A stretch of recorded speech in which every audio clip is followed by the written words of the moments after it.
As you might know, Alice Lee is one of the strongest American female chess players currently. At 13 years old, she is already 2362, is a FIDE master, and has two international master titles. Today, she beat a grandmaster. Let's take a look at how she did that. But before we dive into her game, let's hear what she has to say about her own performance today.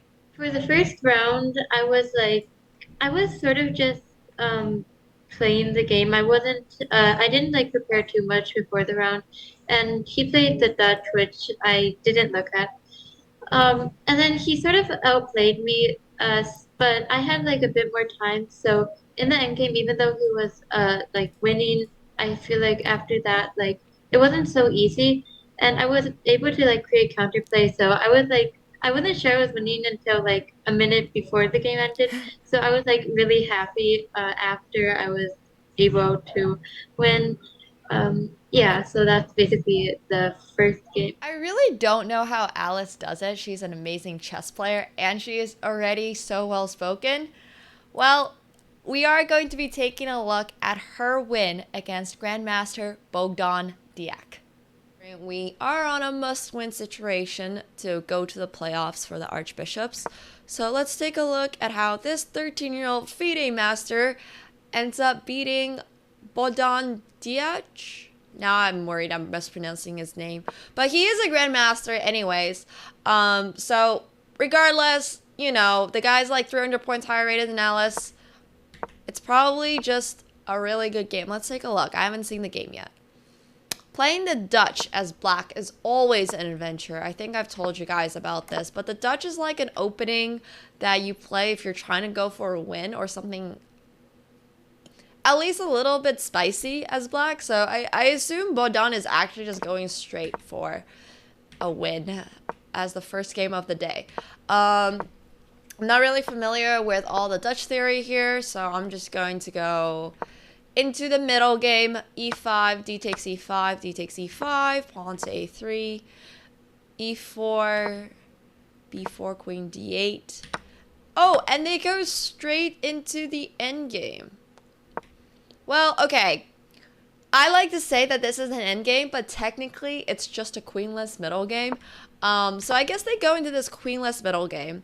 And it seems like White's position is not the best, and the main reason for this would be because Black has a very strong pawn structure leading towards the center, whereas White doesn't really have any control in the center. Her only pawn is the pawn on c4 that controls the d5 square a little bit. Her light square bishop is a little bit terrible. So, that's why the eval bar likes Black's position a tiny bit more. But it's probably not the end of the day. As we all know, endgames can be really hard to play. So, after knight to d2, bishop e6, she plays c5 to not lose her c-pawn. Knight f4, bishop f7, pawn to e3. Alright, bishop h5, pitting the knight against the rook. You have to be a little bit careful here. For example, if you played something like rook f to e1, there are ideas with knight to d5, and after bishop takes, king takes, there's bishop takes e2 threats with knight to c3, and even just knight c3 straight up can be really dangerous because then your d2 pawn is also hanging. So this is all sorts of messy for White, honestly. So f3 is basically the only move where you don't lose an actual piece. She does lose a pawn, but it seems like, well, as I know the result of this game, it seems like she was able to defend just fine. So she's defending her knight, going for the f pawn. After knight to b2, rook to d2, rook d3,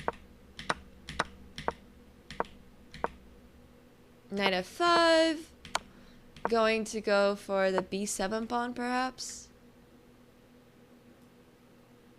What? Alright, knight takes f4. How does she convert this game into a win? Oh, wow. Baldon is literally on 5 seconds. I mean, when you're playing chess with 5 seconds, really anything can happen. Okay, well, now we figured out how Alice Lee actually converted this game from basically being slightly worse because she's down a pawn, to basically being winning, or at least slightly better. She pins her opponent's knight, the one on e5, and is able to push c6. So after rook to c3, she cuts off the rook. I've always explained that usually you're supposed to defend against your opponent's passed pawn by putting a rook behind it. But she's able to just cut off the rook, and now the pawn can basically just push.